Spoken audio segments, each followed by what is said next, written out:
أعوذ بالله من الشيطان الرجيم بسم الله الرحمن الرحيم. جی جیسا کہ آپ کو پتہ ہے اور دوسروں جو حاضرین کو بھی پتہ ہے کہ تھیسس آپ نے لکھا ہوگا، تو اس کا ٹاپک کیا تھا تھیسس کا پی ایچ ڈی میں؟ پی ایچ ڈی میں میرے تھیسس کا topic relation between theology philosophy and moral ethos morality sorry. اس میں آپ نے نتیجہ کیا نکالا ہے؟ اس تھیسس کا کیا رزلٹ، اس نتیجہ کنکلوژن کیا تھا؟ کنکلوژن اس کا یہ ہے کہ مورالٹی کوئی بھی ہو، مختلف ادیان میں، مختلف فکری مذاہب میں، مورالٹی ایک ایسی چیز ہے کہ جس کا کوئی آلموسٹ منکر نہیں ہے.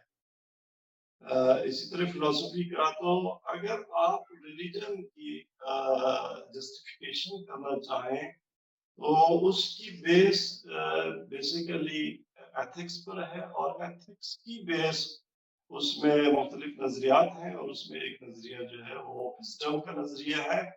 تو ایکچولی آپ کی جو ایتھکس ہیں وہ وزڈم کی بنیاد پر جسٹیفیکیشن ان کی ہو سکتی ہے، اور ایتھکس بیس بنتے ہیں دین کی توجہ کے، دین کی پذیرش کے.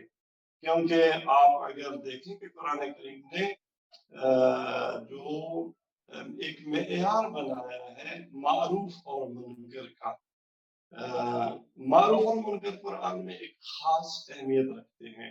سٹارٹنگ پوائنٹ آف ریلیجن آپ کہہ سکتے ہیں کہ وہ معروف اور منکر ہیں. اور معروف اور منکر، معروف وہ ہے جو آپ کو اٹریکٹ کرے اور جس میں حسن پایا جاتا ہو، جمالیات پائی جاتی ہوں.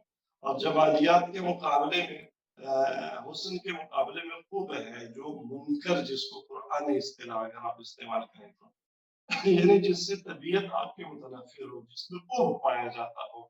تو حسن و خوب ہمارے کلام میں ایک اہم ان کی مقام ہے جس کی بنیاد پر، اور خداوند تبارک تعالیٰ نے بھی اگر انسان کو دعوت دی ہے تو انسان کے اندر وہ نقطہ جو دین جس کو خطاب، مورد خطاب قرار دیتا ہے، وہ حسن و خوب ہے.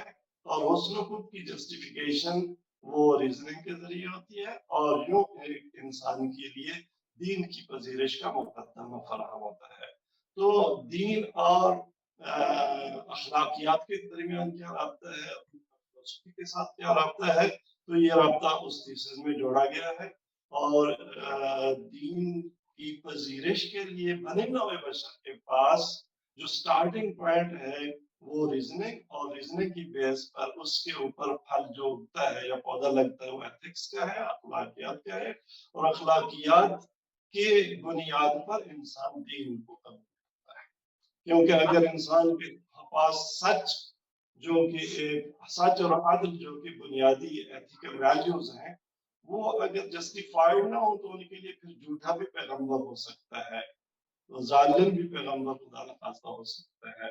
اور صادق اور امین اگر نبی اسی وقت قبول کیا جا سکتا ہے جب وہ صادق اور امین ہو. تو اس سے پہلے آپ کے لیے صداقت کی جسٹیفیکیشن ہونی چاہیے. آپ صداقت پہ ایمان لے آئے ہوں تب نبی صادق پر آپ ایمان لائیں گے اور اس کو مخبر صادق سمجھیں